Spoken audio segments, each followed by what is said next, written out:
हमारी पाठ्य पुस्तक में कविवर बिहारी लाल को आज हम पढ़ेंगे। बिहारी की जो सतसई है उससे चयनित अंश हमारे यहाँ हैं।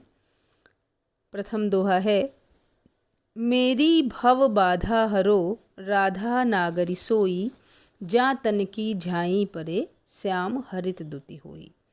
यह सतसई का प्रथम दोहा है और जैसा कि परंपरा रही है कि किसी भी ग्रंथ के रचना काल में प्रथमतः कवि अपने आराध्य देव की वंदना करते हैं। यहाँ भी यह जो दोहा है वह मंगलाचरण का दोहा है और बिहारी अपनी आराध्या राधिका के चरण कमलों में नमन करते हुए यहाँ पर उनसे अपने संकटों को दूर करने की प्रार्थना कर रहे हैं।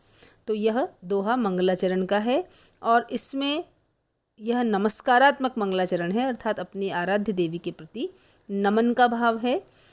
यहाँ जो मंगलाचरण है वह वस्तु निर्देशात्मक भी है, क्योंकि इसमें राधा और कृष्ण की युगल छवि का श्रृंगारिक वर्णन करके और यह निर्दिष्ट किया गया है कि जो सतसई है वह श्रृंगार परक या श्रृंगार बहुल काव्य है। सबसे पहले हम शब्दार्थ देख लेते हैं। भव बाधा, भव कहते हैं संसार को, बाधा विघ्न संकट। भव बाधा से तात्पर्य है कि संसार जनित जो बाधाएं हैं, दुख, दारिद्र्य, दुश्चिंता या किसी भी प्रकार के संकट, उनसे अभिप्राय है। दूसरी पंक्ति में जा तन की झाई परे श्याम हरित दुति होई। झाई के अर्थ हैं, पहला अर्थ है शरीर का प्रतिबिंब या परछाई पड़ने से। दूसरा अर्थ है झाई का आभा या झलक नेत्रों में पड़ने से, अर्थात दर्शन होते ही। और तीसरा अर्थ है झाई हृदय पर पड़ते ही, अर्थात हृदय में ध्यान करते ही। श्याम के भी तीन अर्थ हैं। श्याम अर्थात सांवले वर्ण वाले श्री कृष्ण।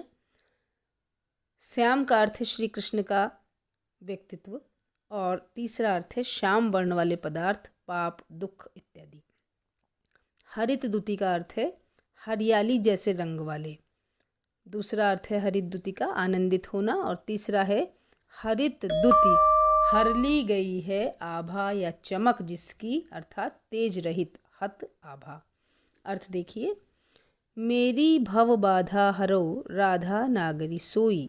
सोई वही राधा नागरी, वही चतुर राधिका मेरी संसार जनित बाधाओं का, मेरे दुख, दारिद्र्य, दुश्चिंता और सभी संकटों का हरण करे। जा तन की झाई परे, जा तन जिनके शरीर की झाई अर्थात परिछाई या प्रतिबिंब पड़ने से सांवले वर्ण वाले श्री कृष्ण श्याम हरित दुति हो जाते हैं, हरियाली जैसे रंग वाले हो जाते हैं। यहाँ शाब्दिक चमत्कार हमें दिखाई देता है।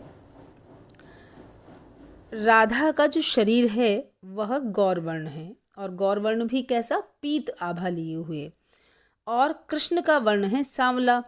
तो पीत आभा पीले और श्याम आभा अर्थात नीले, पीले और नीले रंग को जब मिलाया जाता है तो उनके मेल से हरा रंग बनता है।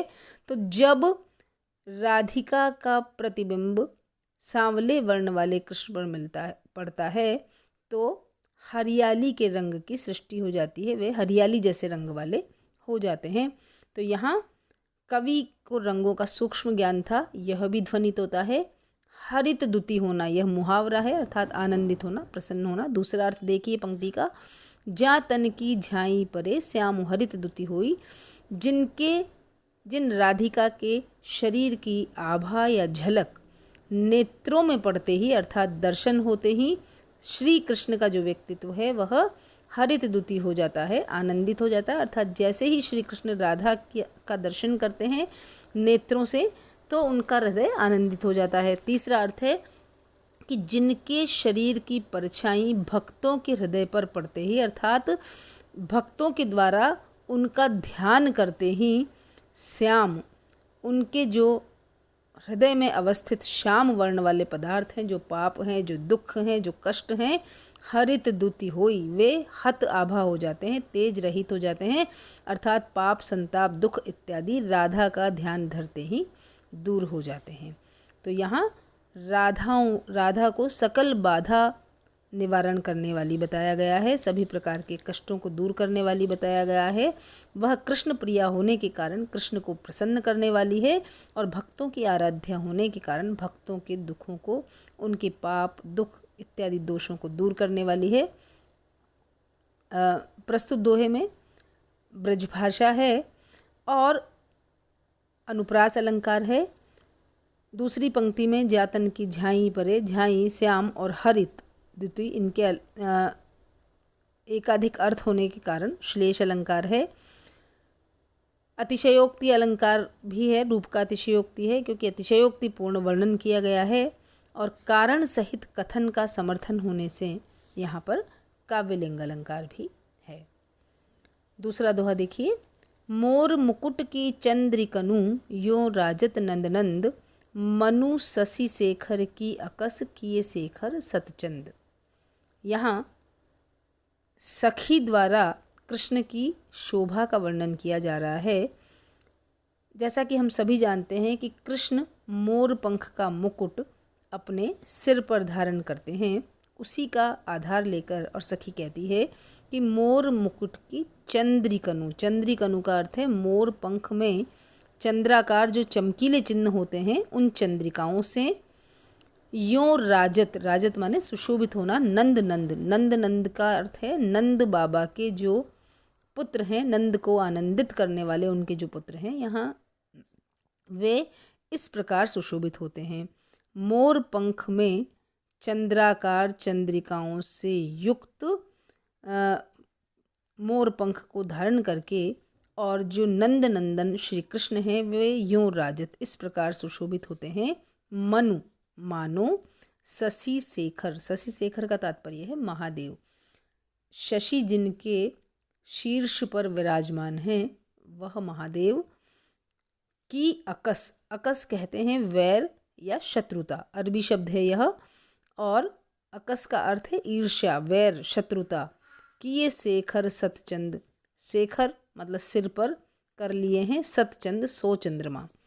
मानो मोर मुकुट की चंद्रिकाओं से युक्त श्री कृष्ण इस प्रकार सुशोभित होते हैं मानो महादेव की शत्रुता को स्मरण करके कामदेव ने अपने सिर पर 100 चंद्रमा धारण कर लिए हैं। कामदेव के समान रूप है कृष्ण का और ऐसा लगता है मानो कामदेव ने 100 चंद्रमा महादेव की ईर्ष्या को, वैर को, शत्रुता को स्मरण करके धारण कर लिए। हम सभी जानते हैं कि महादेव ने कामदेव को भस्म कर दिया था, इसलिए उसी शत्रुता को स्मरण करके मानो महादेव की प्रतिस्पर्धा में कामदेव ने अपने सिर पर 100 चंद्रमा धारण कर लिए हैं। पहली पंक्ति में नंद नंद में यमक अलंकार है। मनु शशि शेखर, मनु मानो, मानहु जनु जानहु में उत्प्रेक्षा अलंकार होता है, तो मानो ऐसा लगता है मानो यहाँ उत्प्रेक्षा अलंकार है, अनुप्रास अलंकार भी है और सखी के द्वारा श्री कृष्ण की शोभा का यहाँ वर्णन किया गया है। तीसरा दोहा देखिए, तंत्री नाद कवित रस, सरस राग रतिरंग, अन बूढ़े बूढ़े तरे जे बूढ़े सब अंग। तंत्री नाद, तंत्री नाद का तात्पर्य है किसी भी वाद्य यंत्र अर्थात वीणा आदि जो वाद्य यंत्र हैं उनका मधुर स्वर, जो तंत्री जो तार से बजने वाले वाद्य यंत्र हैं, तो तंत्री नाद वीणा आदि का मधुर स्वर। कवित रस, कवित रस का अर्थ है काव्य से प्राप्त आनंद। सरस राग रसीला गायन और रति रंग का तात्पर्य है भोग विलास जन्य आनंद। अनबूढ़े, अनबूढ़े जो इसमें पूरी तरह नहीं डूबते, पूर्णतः निमग्न नहीं होते। बूढ़े वे डूब जाते हैं, नाश को प्राप्त हो जाते हैं। तरे, तरे का तात्पर्य है श्रेष्ठ हो जाते हैं, पूर्ण ज्ञानी हो जाते हैं, तर जाते हैं। जे बूढ़े, बूढ़े माने डूबना, सब अंग मतलब पूरी तरह से। यहाँ कलापूर्ण जीवन की सार्थकता का चित्रण किया गया है।